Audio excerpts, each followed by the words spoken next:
ದೇಶದಾದ್ಯಂತ 69ನೇ ಗಣರಾಜ್ಯೋತ್ಸವ ಸಂಭ್ರಮಕ್ಕೆ ಸಾಕ್ಷಿಯಾಯಿತು. ಮೂಡಬಿದ್ರೆಯ ಆಳ್ವ ಶಿಕ್ಷಣ ಪ್ರತಿಷ್ಠಾನದ ಆಶ್ರಯದಲ್ಲಿ ಪುತ್ತಿಗೆ ಪದವು ವನಜಾಕ್ಷಿ ಕೆ ಶ್ರೀಪತಿ ಭಟ್ ಬಯಲು ರಂಗಮಂದಿರದಲ್ಲಿ ಗಣರಾಜ್ಯೋತ್ಸವ ಆಚರಣೆ ಅದ್ದೂರಿಯಾಗಿ ನಡೆಯಿತು. ಬಳಿಕ ಪಥಸಂಚಲನಾರ್ಥಿಗಳಿಂದ ಗಣ್ಯರು ಗೌರವ ವಂದನೆ ಸ್ವೀಕರಿಸಿದರು. ನಿಟ್ಟೆ ಸಮೂಹ ಸಂಸ್ಥೆಗಳ ಅಧ್ಯಕ್ಷ ಡಾಕ್ಟರ್ ಎನ್ ವಿನಯ್ ಹೆಗ್ಡೆ ಧ್ವಜಾರೋಹಣ ನೆರವೇರಿಸಿ ಮಾತನಾಡಿ, ನಮ್ಮ ದೇಶವು ಆರ್ಥಿಕ ಮುನ್ನಡೆ ಸಾಧಿಸಿದೆ, ಆದರೆ ಮೌಲ್ಯಯುತವಾಗಿ ಹಿನ್ನಡೆ ಅನುಭವಿಸುತ್ತಿರುವುದು ದುರದೃಷ್ಟಕರ. ಶಿಸ್ತು, ರಾಷ್ಟ್ರಭಕ್ತಿ, ರಾಷ್ಟ್ರೀಯ ಐಕ್ಯತೆಗೆ ಯುವ ಜನರು ಶ್ರಮಿಸಿದರೆ ದೇಶ ಪ್ರಗತಿಯತ್ತ ಸಾಗುವುದರಲ್ಲಿ ಸಂಶಯ ಇಲ್ಲ.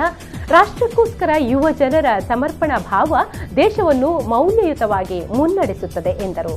Celebrating its 69th Republic Day.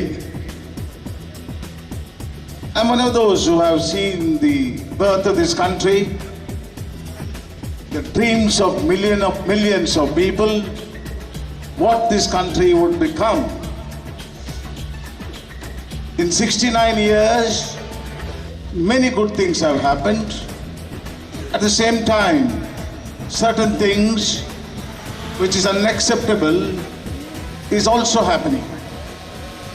To me, this country, though industrially, economically, is growing at a very large space. Alva ಶಿಕ್ಷಣ ಪ್ರತಿಷ್ಠಾನದ ಅಧ್ಯಕ್ಷ ಡಾಕ್ಟರ್ ಎಂ ಮೋಹನ್ ಆಳ್ವ ಸಮಾರಂಭದ ಅಧ್ಯಕ್ಷತೆ ವಹಿಸಿದ್ದರು.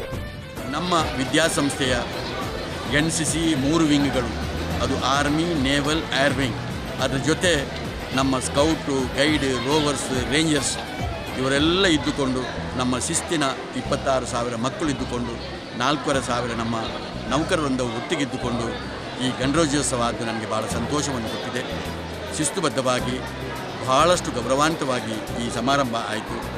ಇದು ಇಂಥ ಆವರಣದೊಳಗೆ ಆಗಬೇಕು.